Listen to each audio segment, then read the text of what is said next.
அனைவருக்கும் சிவன் சக்தி ஜோதிட சேனலின் அன்பான வணக்கங்கள். 2024வது ஆண்டில் நுழைஞ்சிருக்கும். இந்த புத்தாண்டில் கிரகங்களின் நிலைகளால் அனைத்து ராசிக்காரர்களின் வாழ்க்கையிலையுமே ஒரு மாற்றம் ஏற்படுங்க. நீங்கள் உங்களுடைய ராசிக்கு 2024வது ஆண்டு எப்படி இருக்கும் அப்படிங்கிறத தெரிந்து கொள்ள ஆவலாக இருக்கீங்களா? அதுவும் நீங்கள் மகர ராசியை சேர்ந்தவரா?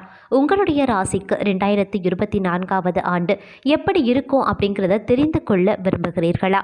அதுவும் 2024 உங்கள் தொழில் வாழ்க்கை, காதல் வாழ்க்கை, திருமண வாழ்க்கை, ஆரோக்கியம், நிதிநிலை, கல்வி போன்றவை எப்படி இருக்கும் என்பதை குறித்து விரிவாக தெரிந்து கொள்ள வேண்டுமா? அப்படின்னா இந்த பதிவை தொடர்ந்து ஸ்கிப் பண்ணாமல் கடைசி வரைக்கும் பாருங்க. இந்த பதிவில் 2024வது ஆண்டு மகர ராசிக்காரர்களுக்கு எப்படி இருக்க போகிறது அப்படிங்கிற முழு விளக்கமும் விரிவாக சொல்லப்பட்டிருக்கு. இந்த பதிவு உங்களுக்கு மிக பயனுள்ள விகிதத்தில் இருக்கும். வீடியோக்குள்ளே போகிறதுக்கு முன்னாடி இதுவரைக்கும் நீங்கள் நம்ம சிவன் சக்தி ஜோதிட சேனலை சப்ஸ்கிரைப் பண்ணலனா உடனே சப்ஸ்கிரைப் பண்ணிக்கோங்க. அப்படியே பக்கத்தில் இருக்கக்கூடிய நோட்டிஃபிகேஷனுக்கான பெல் பட்டனையும் ப்ரெஸ் பண்ணிக்கோங்க. சரி நேயர்களே, வாங்க வீடியோக்குள்ளே போகலாம்.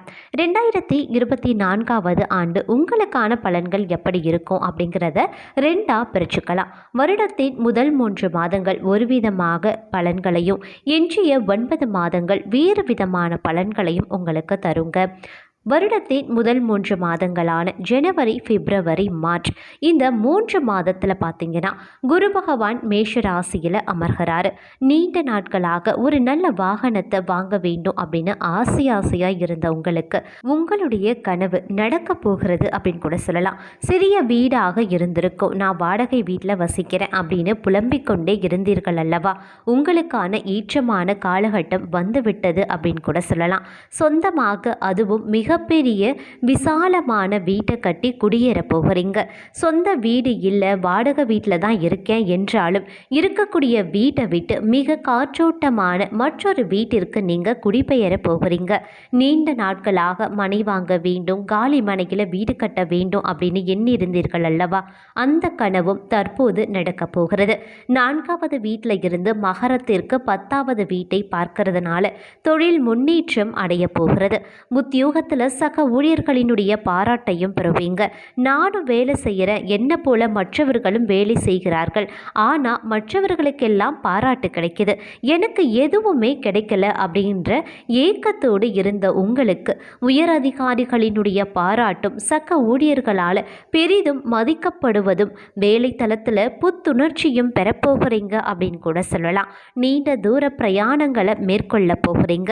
நீண்ட நாட்களாக வெளிநாடு செல்ல வேண்டும் அப்படின்னு காத்திருந்த உங்களுக்கு சுற்றுலாவுக்காகவோ அல்லது வேலைக்காகவோ நிச்சயமாக அயல்நாடு செல்ல போக வாய்ப்பும் அதிக அளவில் இருக்குங்க.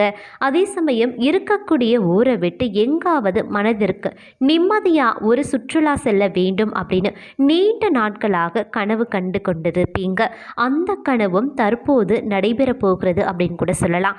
எதிர்பாராத அதிர்ஷ்டம், தன வரவு உங்களுக்கு கிடைப்பதற்கான அதிகப்படியான சாத்தியக்கூறுகள் இருக்குங்க. நீங்க தொழில் செய்பவராக இருந்தால் உங்களுக்கு நிச்சயமா லாபம் வந்து சேருங்க. மே மாதம் முதல் டிசம்பர் மாதம் வரைக்கும் இருக்கக்கூடிய காலகட்டத்தில் பார்க்கும் பொழுது உங்களுடைய ராசிக்கு சனி பகவான் 2வது வீட்டில் இருப்பார். அஷ்டமத்து சனியின் கடைசி பக்கத்தில் இருக்கக்கூடிய உங்களுக்கு நிச்சயமா உங்கள் ராசி அதிபதியாகவே சனி பகவான் இருக்கிறதுனால அஷ்டம சனி பெரிதாக உங்களுக்கு ஒன்றும் செய்துவிட போறதில்லை அப்படின்னு கூட சொல்லலாம். குறிப்பாக மற்ற ராசிக்கு அஷ்டம சனி வந்தால் உயிரை எடுக்கும் அளவுக்கு பிரச்சனைகள் இருக்கும். உங்களுக்கும் ஓரளவுக்கு அது போன்று வந்து போயிருக்கலாம். ஆனால் பாதசனியாக இருக்கிறதுனால நடந்து செல்லும் போது காலில் ஏதாவது இடர்பட்டு அதன் மூலமாக உங்களுக்கு சிறு சிறு காயங்கள் ஏற்படுவதற்கான வாய்ப்பு இருக்கிறதே தவிர நிச்சயமாக பெரிய பாதிப்புகள் ஒன்றும் ஏற்படாது.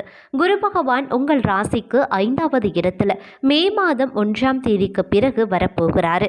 என்ன ஒரு ஆனந்தம்! உங்களுடைய 12வது வீட்டு அதிபதி, 3வது அதிபதி 5ஆம் வீட்டில் விட்டிருப்பது உங்களுக்கு மிகப்பெரிய சௌகரிய பலத்தை கொண்டு வரும் அப்படின்னு கூட சொல்லலாம். நிம்மதியான உறக்கத்தை கொண்டு வரப்போகிறது. குரு பகவான் உங்கள் ராசியை பார்வையிடுறதுனால உங்களுக்கு பொலிவு அதிகரிக்கும், தன்னம்பிக்கை உயரும், யாரிடம் எப்படி பேச வேண்டும், எப்படி நடந்து கொள்ள வேண்டும் அப்படிங்கிற பக்குவமும் உண்டாகுங்க. அதே மாதிரி 3வது இடத்துல ராகுவும் 9வது இடத்துல கேது இருக்கிறதுனால உங்களுக்கு மிகப்பெரிய அதிர்ஷ்டத்தை கொண்டு வரும். காரணம் என்ன அப்படின்னா, உங்களுடைய நண்பர் ஒரு செயலை செய்ய எண்ணுகிறார் அப்படின்னா அந்த செயலை நீங்கள் முன்கூட்டியே முடிப்பதற்கான மிகப்பெரிய வாய்ப்பினை 3வது இடத்துல இருக்கக்கூடிய ராகு உங்களுக்கு வழங்க போகிறாரு. ராகு பகவான் அமர்ந்திருப்பது குருவினுடைய வீடுங்க. குரு உங்களுக்கு 3வது அதிபதியாகி உங்களுடைய 4வது வீட்டில் ஜனவரி, பிப்ரவரி, மார்ச் ஆகிய 3 மாதங்களில் 4ஆம் வீட்டிலையும் பிறகு எஞ்சிய 9 மாதங்கள் உங்களுடைய ராசிக்கு 5ஆம் வீட்டிற்கும் போகிறாரு. அப்படின்னா 5வது வீட்டில் குரு பகவான் 3வது வீட்டில் இருக்கக்கூடிய ராகுவுக்கு மிகப்பெரிய உதவிகளை செய்வார். சில பிரச்சனைகள் வந்து போக தான் செய்யும். குறிப்பாக பார்த்தீங்கன்னா, தந்தையார் வழி உறவு, தந்தையாரின் குடும்பத்தார் வழி உறவுகள் போன்றவற்றில் சிக்கல்கள் ஏற்படலாம். நீண்ட தூர பிரயாணங்களை மேற்கொள்ளும் போது நீங்கள் கோவிலுக்கு சென்றுவிட்டு சுபகாரியத்துடன் பிரயாணங்களை மேற்கொள்வது ரொம்ப நல்லது. குறிப்பாக 9வது இடம் அப்படிங்கிறது கன்னி வீடாக வருது. அதில் கேது பகவான் அமர்ந்திருக்கிறதுனால நீங்க வணங்க வேண்டிய தெய்வம் பெருமாள்.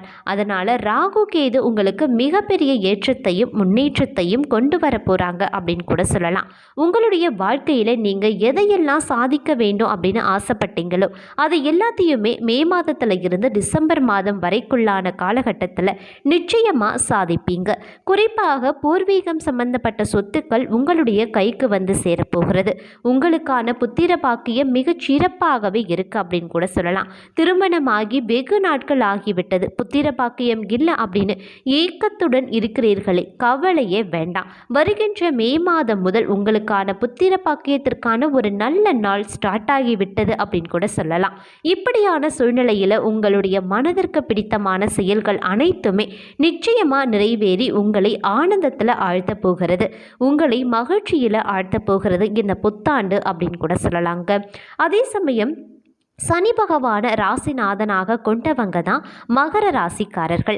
இந்த மகர ராசிக்காரர்களுக்கு 2024வது ஆண்டு சற்று சவாலானதாகவும் இருக்குங்க. எவ்வளவு சிரமங்கள் வந்தாலும் அதை தைரியமாக எதிர்கொள்வீங்க. அனைத்து பிரச்சனைகளில் இருந்தும் எளிதில் விடுபடுவீங்க. நிதி ரீதியாக இந்த ஆண்டு சாதகமாக இருக்கும் அப்படின்னு கூட சொல்லலாம். 7.5 சனியின் கடைசி கட்டம் அப்படிங்கிறதுனால பெரிய பிரச்சனைகள் எதுவும் இருக்காது. சனி பகவான் நல்ல நிதி நன்மைகளை பெற வைப்பார். கடின உழைப்பை போட்டால் நல்ல பலனை நிச்சயமாக உங்களால் பெற முடியும். மாணவர்களுக்கு இந்த ஆண்டு ஏற்றத்தாழ்வுகள் நிறைந்ததாகவே அமையப்பெறுங்க. ஆரோக்கியம் அப்படின்னு பார்க்கும் பொழுது நன்றாக இருக்கும். இருந்தாலும் சிறு பிரச்சனைகளை புறக்கணிப்பதை தவிர்ப்பது ரொம்ப நல்லதுங்க. அதே சமயம் மகர ராசிக்காரர்களுக்கு தொழில் ரீதியாக இந்த புத்தாண்டு மிகவும் சிறப்பாக இருக்குது அப்படின்னு கூட சொல்லலாம். பணியிடத்தில் உயர் அதிகாரிகளுடன் நல்ல ஒருங்கிணைப்பும் இருக்குங்க. இந்த ஆண்டு உங்கள் தொழிலில் சாதகமான மாற்றங்களை காண்பீங்க. கடின உழைப்பின் அடிப்படையில் பெரிய வெற்றியையும் பெறுவீங்க. வேலையை மாற்ற விரும்பினா நீங்கள் பல நல்ல சலுகைகளையும் பெறலாம். ஆண்டின் இறுதி உங்களுக்கு மிகவும் முக்கியமானதாக இருக்குங்க. நீங்கள் பதவி உயர்வு பெறுவதற்கான வலுவான வாய்ப்பும் இருக்கு. இது தவிர நீங்கள் விரும்பிய இடமாற்றத்தையும் பெறலாம். இந்த ஆண்டு வேலை சம்பந்தமாக வெளியூர் பயணம் மேற்கொள்ளக்கூடிய வாய்ப்பும் இருக்கு. அரசாங்க வேலைக்கு முயற்சிப்பவராக இருந்தீங்கன்னா இந்த வருடம் உங்களுக்கு மிகவும் முக்கியமானதாக இருக்குங்க. மகர ராசியைச் சேர்ந்த வியாபாரிகளுக்கு இந்த ஆண்டு கலவையானதாக இருக்கும். வியாபாரத்தில் ஏற்றத்தாழ்வுகள் இருக்கும். இருந்தாலும் பாதகமான சூழ்நிலைகளையும் புத்திசாலித்தனமாக செயல்படுவீங்க. இந்த நேரத்தில் நீங்கள் சில ஆபத்தான முடிவுகளையும் எடுப்பீங்க. இது உங்களுக்கு பெரிய அளவில் நிம்மதியை தராது. அதே மாதிரி ஆண்டின் முதல் சில மாதங்கள் உங்களுக்கு மிக சிறப்பாக இருக்குங்க.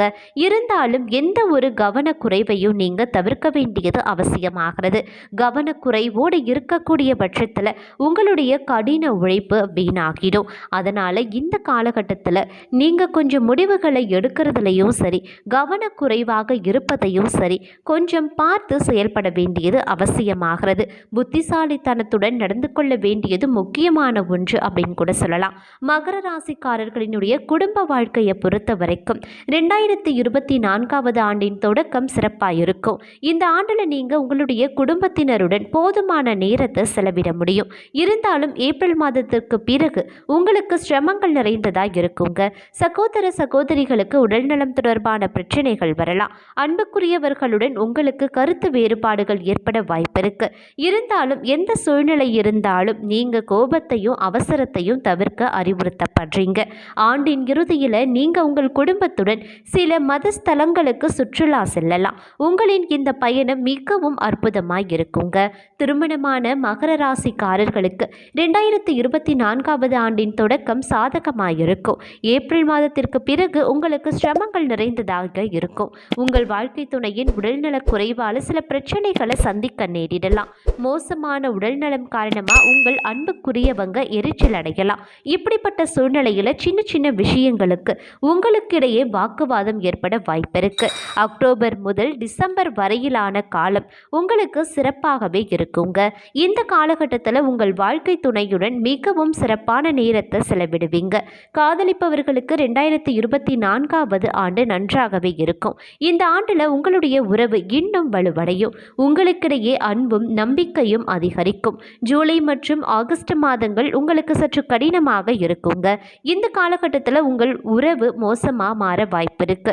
தேவையற்ற ஈகோ மற்றும் மோதல்களை தவிர்த்து உங்கள் உறவுக்கு முக்கியத்துவம் கொடுத்தா நல்லது. இந்த காலகட்டத்தில் உங்கள் துணையின் ஆரோக்கியமும் சற்று பலவீனமாக இருக்குங்க. செப்டம்பர் முதல் டிசம்பர் வரையிலான மாதம் உங்களுக்கு மிகவும் சிறப்பானதாக இருக்கும். இந்த காலகட்டத்தில் உங்கள் காதல் செழிக்கும் அப்படின்னு கூட சொல்லலாம். மேலும் பார்த்தீங்கன்னா நிதி ரீதியாக மகர ராசிக்காரர்களுக்கு இந்த ஆண்டு சிறப்பாகவே இருக்கும். ஆண்டின் தொடக்கத்தில் உங்கள் வருமானம் கூடும். உங்கள் கடின உழைப்பு மற்றும் சரியான முடிவுகளுக்கு நல்ல பலன்களை பெறுவீங்க. மூதாதையர் சொத்து தொடர்பான வழக்குகள் நீதிமன்றத்தில் நடந்து கொண்டிருந்தால் உங்களுக்கு சாதகமாக தீர்ப்பு வரலாம். ஆண்டின் நடுப்பகுதியில் உங்களுக்கு செலவு அதிகமாக இருக்கும். இந்த நேரத்தில் குடும்ப உறுப்பினரின் உடல்நலக் குறைவு காரணமாக உங்கள் பிரச்சனைகள் அதிகரிக்கலாம். நிறைய மருத்துவ செலவுகளையும் சந்திக்கலாம். மே மாதத்திற்கு பிறகு வரக்கூடிய காலம் உங்களுக்கு சாதகமாகவே இருக்கும். உங்களுடைய நிதி நிலையை வலுப்படுத்தும் முயற்சிகளில் வெற்றி பெறுவீங்க. இந்த காலகட்டத்தில் நீங்கள் புதிய சொத்து, வாகனம் போன்றவற்றையும் வாங்கலாம். அதே மாதிரி மாணவர்களை பொறுத்த வரைக்கும் போட்டித் தேர்வுகளுக்கு தயாராகி கொண்டிருந்தால் கடினமாக உழைக்க வேண்டியது அவசியம். ஆண்டின் முதல் 2 மாதங்கள் மற்றும் கடைசி 3 மாதங்கள் உங்களுக்கு மிகவும் முக்கியமானதாக இருக்கும். இந்த காலகட்டத்தில் நீங்கள் படிப்பில் ஆர்வமாக இருப்பீங்க. உங்கள் முழு கவனமும் உங்களுடைய இலக்கில் இருக்கும். உயர்கல்விக்கான முயற்சியில் ஈடுபடும் மாணவர்கள் இந்த ஆண்டு சில சிரமங்களை சந்திக்க நேரிடலாம். பயனற்ற விஷயங்கள்ல அதிக கவனத்தை செலுத்தாதீங்க. உங்கள் கல்வியில் ஏற்படக்கூடிய தடைகள் உங்களை எரிச்சல் அடையவும் செய்யலாம். நேர்மறையான எண்ணங்கள் மற்றும் உங்கள் மீது நம்பிக்கை வைத்து முன்னேற பாருங்க. நிச்சயம் வெற்றி கிடைக்கும். இந்த ஆண்டில் மகர ராசிக்காரர்களினுடைய ஆரோக்கியத்தை பொறுத்த வரைக்கும் ஒழுங்கற்ற தினசரி வழக்கத்தால் உடல்நலம் தொடர்பான பிரச்சனைகள் ஏற்படும். உணவு மற்றும் குடிப்பழக்கங்கள் சில முக்கியமான மாற்றங்களை செய்ய அறிவுறுத்தப்படுறீங்க. இது தவிர நீங்க தேவையற்ற கவலைகளையும் தவிர்க்க வேண்டும். அப்படி இல்லைனா மனநல பிரச்சனைகள் உங்களை மூழ்கடிக்கும். இது உங்கள் உடல் ஆரோக்கியத்திலையும் மோசமான விளைவை ஏற்படுத்தும். ஆகஸ்ட் மற்றும் செப்டம்பர் மாதங்கள்ல உங்கள் ஆரோக்கியத்தில் சிறப்பு கவனம் செலுத்த வேண்டியது அவசியமாகிறது.